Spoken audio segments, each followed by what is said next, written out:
Dans ce journal, je reçois notre chroniqueur de la revue de presse, Jean-Pierre Ndolo Demazou, qui va nous parler du dossier de détournement de fonds. Bonjour Jean-Pierre. Bonjour Marie, bonjour à tous. On ne le dira jamais assez, les détourneurs des deniers publics n'arrêtent pas leur sale besogne. Ils font un effort pour voler et toujours voler. C'est le cas de l'ancien ministre du Développement rural qu'on accuse d'avoir soutiré 2 millions de dollars américains du Trésor public. C'est également le cas pour le vice-gouverneur de la province du Mai-Ndombe.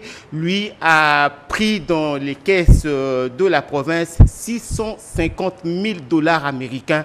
On en parlera tout à l'heure dans la revue de presse. Revenons à présent à la revue de presse avec notre confrère Jean-Pierre Ndolo Demazou. Détournement de 2 millions de dollars américains au ministère du Développement rural, annonce opinioninfo.cd.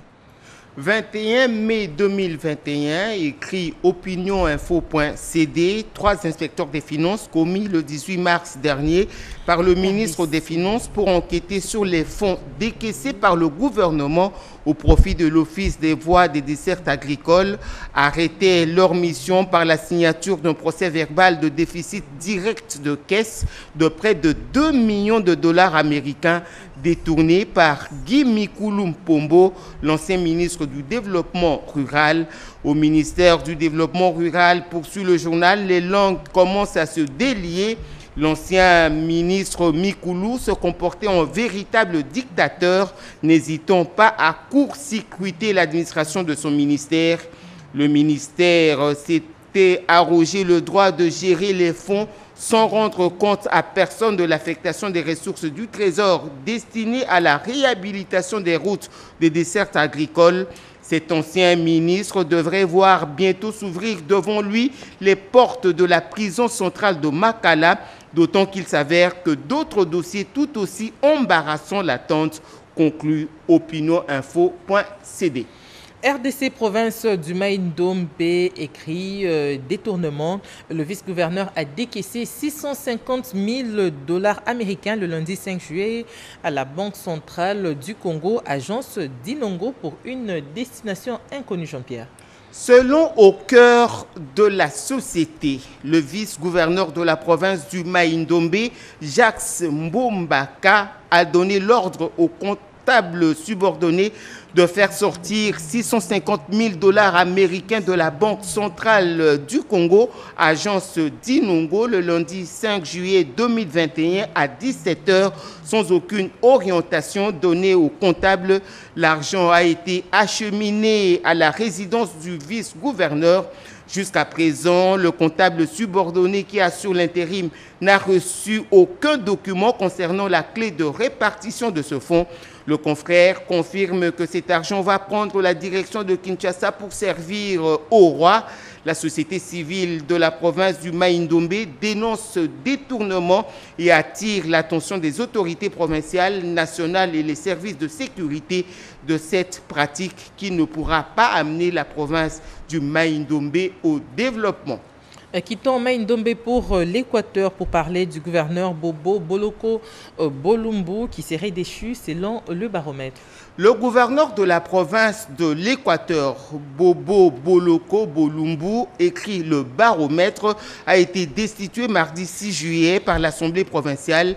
Sur 20 députés ayant participé à la plénière, 13 ont voté pour sa destitution, 7 ont voté contre. Visé par une motion de défiance, le gouverneur Bobo Boloko était accusé de détournement des deniers publics, d'incompétence et de la spoliation des espaces publics de l'État. Informé de la tension autour de la plénière, le vice-premier ministre et ministre de l'Intérieur a longuement discuté en téléconférence avec le président de l'Assemblée provinciale et le gouverneur de province.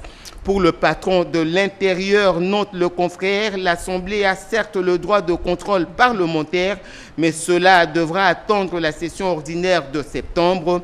Il a alors instruit que seuls les 2 points convenus à l'ordre du jour soient traités pendant cette session extraordinaire de 10 jours. C'est que les élus provinciaux n'ont pas suivi.